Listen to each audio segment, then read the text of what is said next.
सर्वांना रामकृष्ण हरी, जय श्रीराम। आजचा थॉट खूपच विशेष आहे, कारण की आपल्याला आपल्या शरीराचे जे आजार असतात तर ते आजार आपण सांगू शकतात, बोलू शकतात, त्याच्यावरती औषध गोळ्या आपण घेऊ शकतात। पण काही मनाचे आजार असे असतात, आपला आत्मा दुखल्याच्या नंतर तर ते मनाचे आजार एक्सप्लेन पण करता येत नाही, त्याच्यावर औषध गोळ्या पण आपल्याला घेता येत नाही।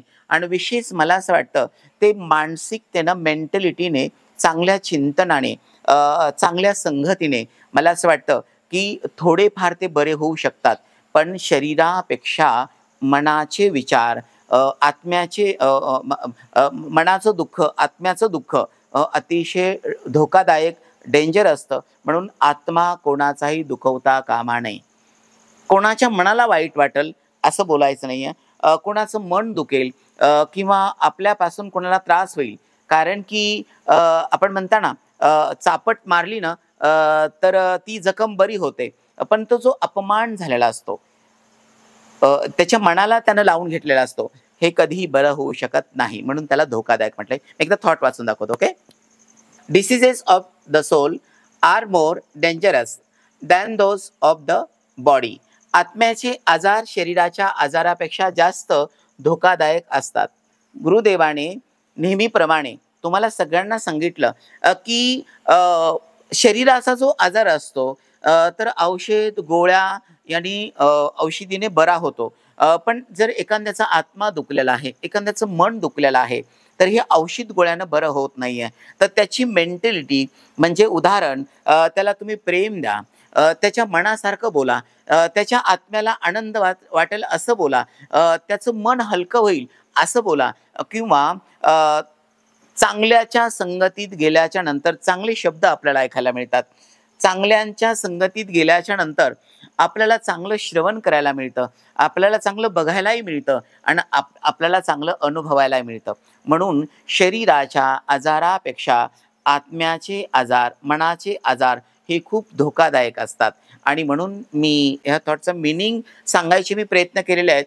याच्यापेक्षा अनेक चांगला गहन असू शकतो, कारण की मला वाचन जास्त आवडतं आणि माझ्या वाचनामध्ये जर मला असं वाटतं एखादा थॉट पॉझिटिव्ह आहे, पॉझिटिव्ह विचार देणारा आहे, जे स्ट्रेसमध्ये, डिप्रेशनमध्ये असतात, विचारांमध्ये असतात आणि कधी-कधी त्या विचारातून मोठ्या आजाराकडे जातात, तर मला असं वाटतं की माझ्या बोलण्यातून माझा जर एखादा विचार मला वाचनामध्ये आवडलेला आहे आणि मी तुम्हाला सांगतोय, त्याच्यातून तुम्हाला बरं वाटत असेल, तर मला असं वाटतं की हीच माझी समाजाची सेवा आहे। मीही तुमच्यासारखा एक विद्यार्थी आहे आणि तुमच्यासारखंच मी शिकत आहे आणि शिकून थोडंफार तुम्हाला सांगतोय, म्हणजे मी काही खूप मोठा नाही आहे, तर मी तुमच्यासारखाच एक स्टुडंट्स आहे, तुमच्यातलाच एक मी विद्यार्थी आहे।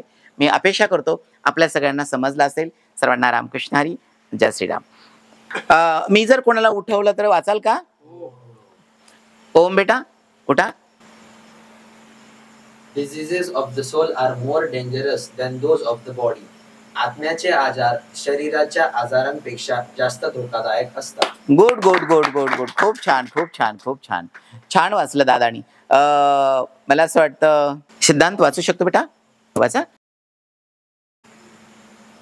Diseases of the soul are more dangerous than those of the body.